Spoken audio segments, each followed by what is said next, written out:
투자자로서는 네. 그러면 앞으로 좀 주의 깊게 봐야 되는 그런 업계가 있을까요? 중국에서? 저는 이렇게 권고를 드리고 싶어요. 뉴스는 지금 당장 반짝반짝하는 것을 보여줍니다. 그런데 투자는 오늘 투자해서 오늘 저녁에 파실 거 아니잖아요. 그러면 이게 어느 정도 시간을 경과하는 것을 고려하셔야 되죠. 네. 그러면 구조를 좀 생각을 해야 됩니다. 예를 들어 지금 AI 그리고 뭐 딥시크, 그러면 지금 중국의 AI 회사가 유망하다 이렇게 생각하실 수 있겠지만 그 AI 기술과 AI 관련된 시장의 구조를 한번 생각해 보죠. 그러면 이 AI라는 거 전체 산업을 생각을 해 본다면 물론 엄청나게 클 수도 있겠습니다만 한 가지 분명한 거는 AI 하는 기업은 모두 반도체를 필요로 합니다. 반도체를 만드는 거에 대해서는 반도체를 필요로 하는 기업들이 AI를 도입을 하게 되는 거고요. 그러면 실제로 지금까지 하이테크 반도체를 조달받는 네. 오더를 주는 회사들은 다 미국 회사들이에요. 그렇죠. 그렇죠? 설계 기술도 미국 기술이에요. 만드는 거는 지금 아시아에서 만들지만 그 원천 기술은 다 미국에 있거든요. 그래서 이 전체 구조를 보면 부가가치의 70% 정도가 사실은 미국에 가 있습니다. 그러니까 지금 우리가 무슨 TSMC가 반도체를 만드네, AI 칩을 만드네, NPU가 나오네 이런 얘기하는 거는 다 30% 가지고 얘기하는 거고요. 이 30% 중에서도 실제 반도체 하드웨어를 만드는 거는 지금 거의 타이완이 가져가고 있으니까 거기서 또 30%에서 10% 정도는 빠져나와야 되고요. 여기서 다시 분야별로 나오는 거예요. 그래서 이거를 그냥 AI니까 유망해라든가 네. 이렇게 LLM 모델이 요즘은 뛸 거야, 미래에 좋을 거야 라고 이렇게 가시면 안 돼요. 그러니까 LLM 많거든요. 그다음에 그 딥시크 같은 기술도 유사 기술도 지금 사실은 많이 있거든요. 그러니까 앞으로 어떻게 될지는 아직 잘 모르는 겁니다. 그럼 반도체에 관심을 가져야 되나? 이러나 저러나 쓰일 거니까? 그렇게 생각할 수 있죠. 그러니까 반도체 쪽을 들여다보면은 좋은 점은 굉장히 안정적이고 리스크가 적다는 겁니다. 역으로 리스크가 적고 안정적인 기술이 큰 수익을 가져올 것으로 기대하기는 좀 어렵겠죠. 예, 그 대신 큰 수익을 기대할 수 있는 곳이라면 그만큼 리스크가 큰 거니까 어떤 포트폴리오를 가지고 가실지는 지금 각자가 처해 있는 위치에서 본인이 잘할 수 있는 그 전략을 선택하셔야겠죠. 반도체 얘기 나왔으니까 엔비디아 칩을 라벨가리에서 뭐 중국으로 들어갔다 이런 얘기도 있었거든요. 그런 것은 이제 있을 수 있는 일이지만 그것이 어떤 영향을 줄 만큼 큰 분량이 되긴 어렵죠.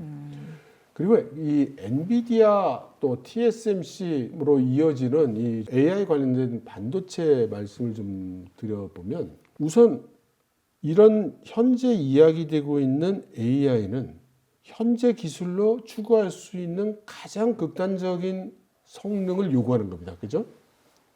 그래서 이런 정도의 성능을 내기 위한 반도체는 가공 기술이 그만큼 그 고도의 가공 기술이 들어가야 되는 거고요. 네.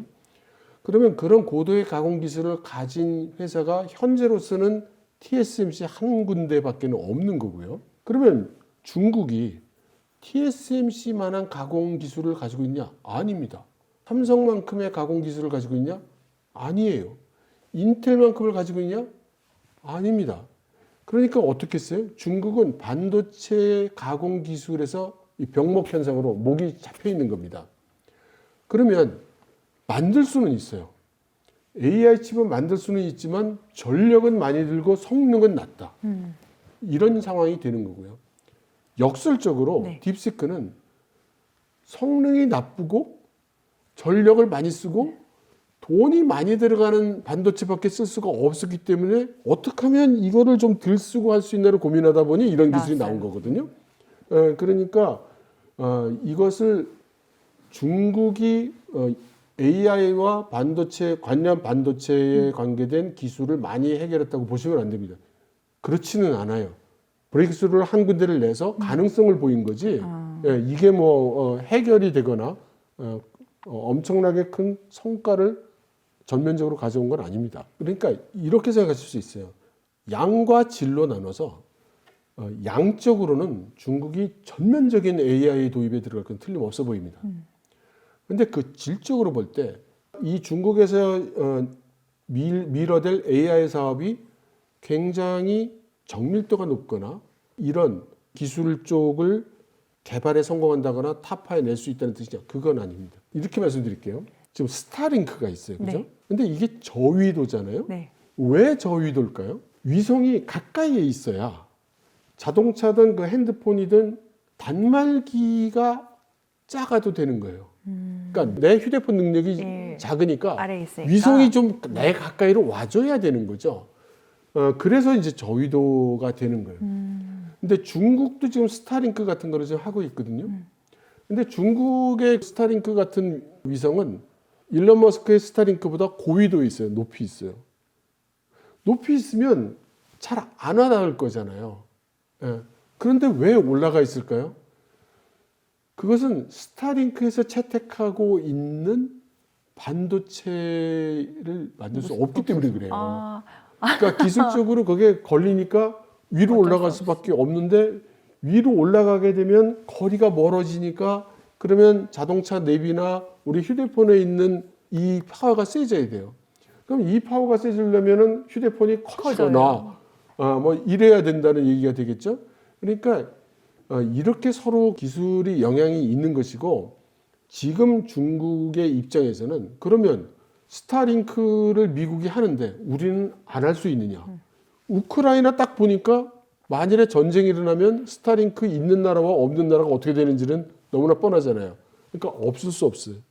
근데 그걸 하려니 기술은 안 돼요. 기술 안 된다고 안 할 수도 없어요.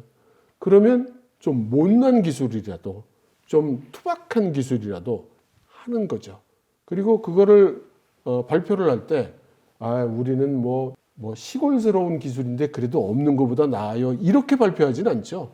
예, 중국 14억 인구 앞에서 발표할 때는 우리 중국이 최첨단 그 기술을 개발해 성공해서 이렇게 하고 있습니다. 이렇게 발표하죠. 그래서 좀 보도되는 내용을 좀 해석해야 된다. 평가하고. 그렇게 말씀드리겠습니다. 약간 덜어내야 되는 측면도 있을 수 있겠네요. 앞뒤를 좀 살필 필요가 있죠. 박사님은 그러면 중국이 앞으로는 스타링크 같은 그런 수위까지 도달할 걸로 생각하시나요?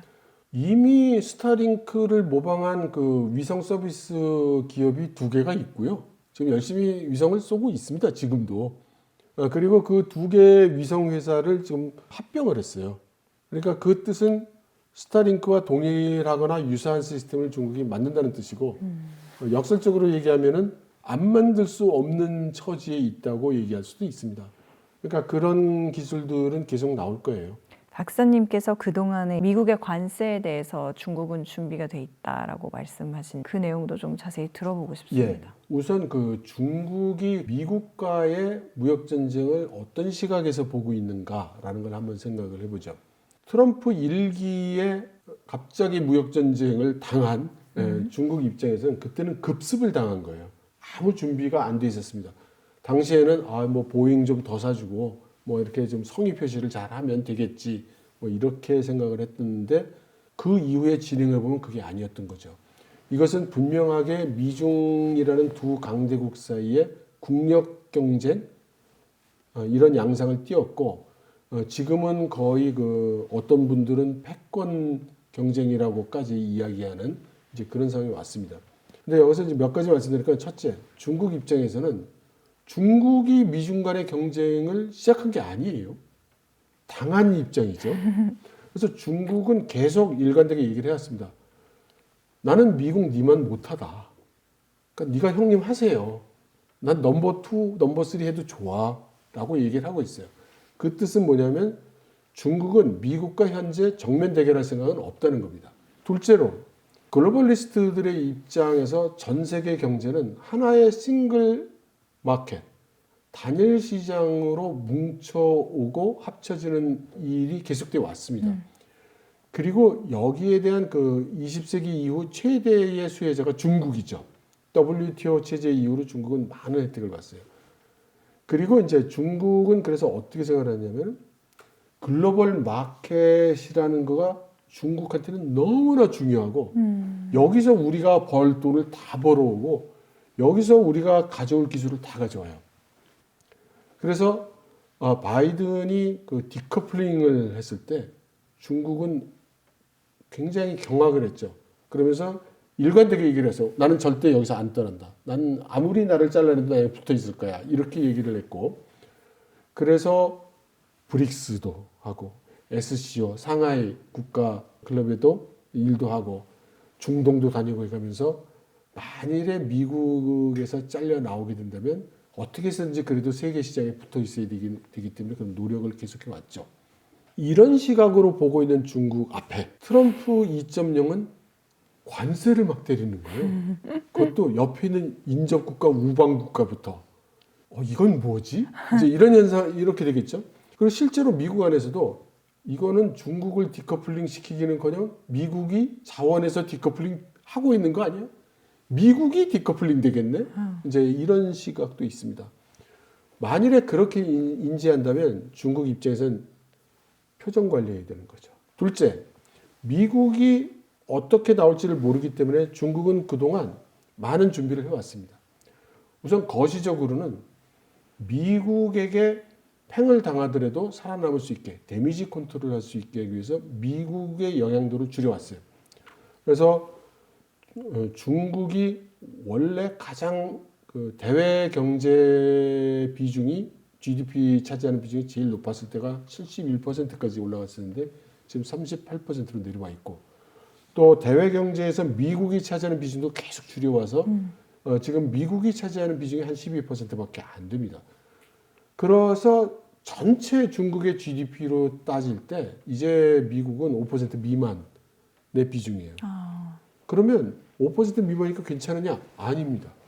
이게 중국 같은 대국 입장에서 말이죠. GDP가 1% 떨어진다는 것은 엄청난 충격이에요. 그 조그만 나라에서 GDP 1% 떨어지는 거하고는 이건 좀 충격이 다릅니다.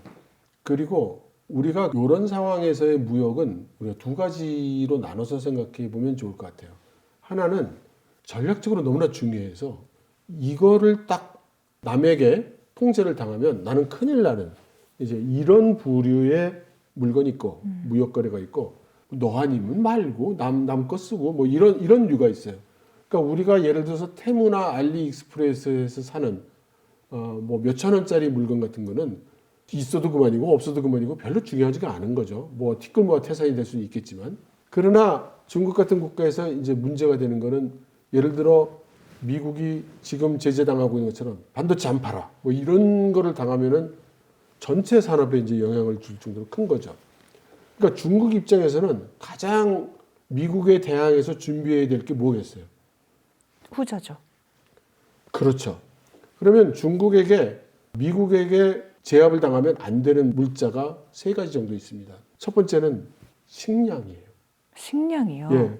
우리나라는 중국에서 먹을 걸 많이 들여오다 예. 보니까 뭐 중국이야 먹을 게 많은 나라 아니냐 이렇게 생각을 하는데 중국이 식량 자급자족이 안 되는 국가예요. 그래서 사람이 먹는 곡물류, 예를 들어 뭐 밀가루, 면, 뭐 빵, 밥 이런 거는 뭐 대충 되는데 사료가 안 됩니다. 그러니까 사료가 안 된다는 뜻은 만일에 미국이 중국에 대해서 사료를 수출해 주지 않으면 중국에 있는 돼지소들이 다 죽어야 돼요. 그래서 중국의 학자들이 계산을 해봤어요.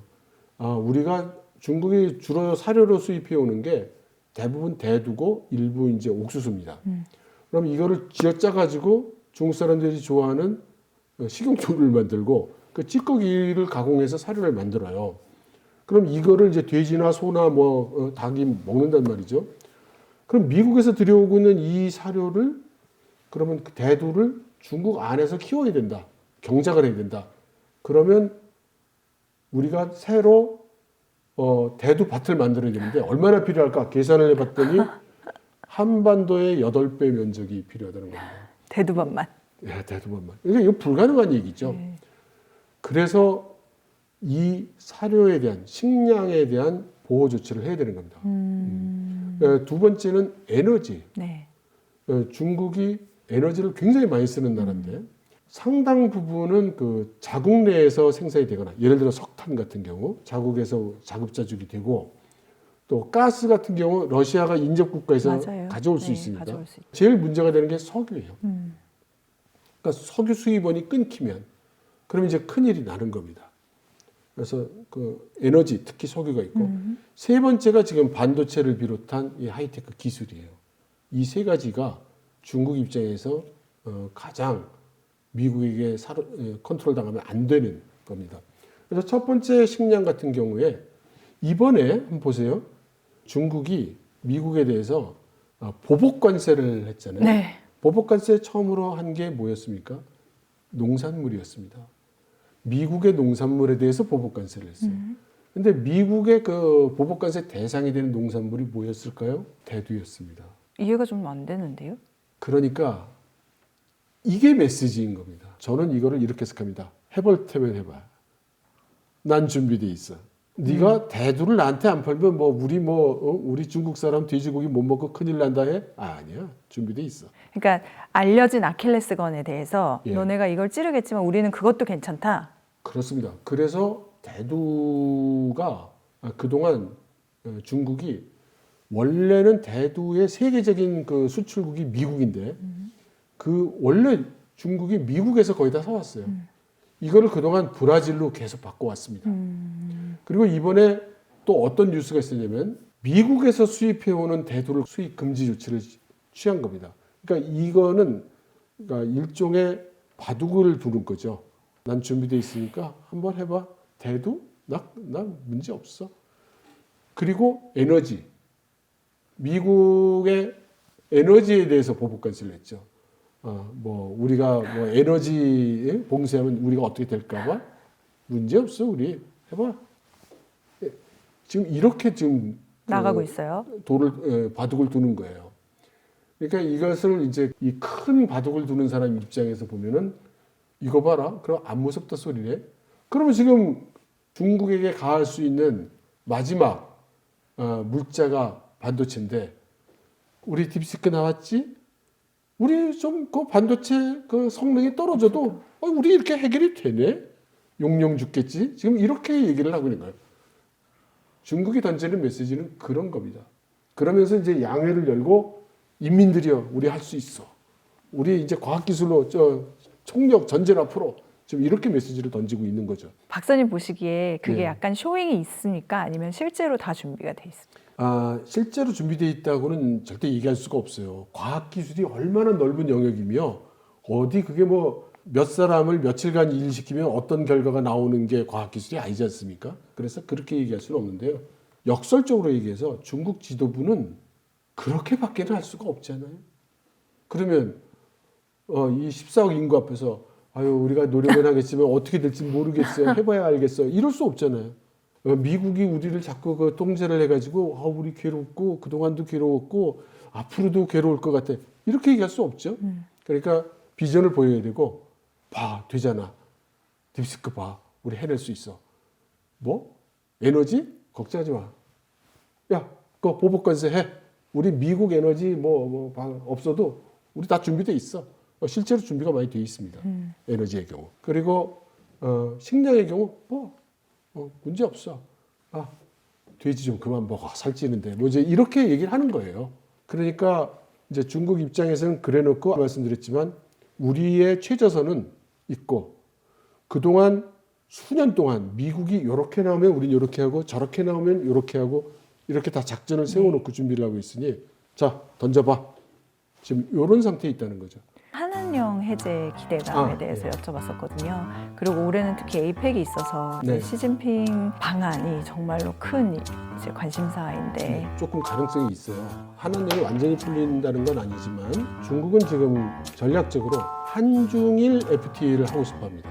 기술력이 좀 있는 일본과 한국을 인접 국가니까 이제 같이 블록으로 묶고 이제 싶다는 거고요. 다만 이게 미일과 철통 같은 방위 태세를 갖추고 대만의 입장에 서서 중국과 싸우겠다.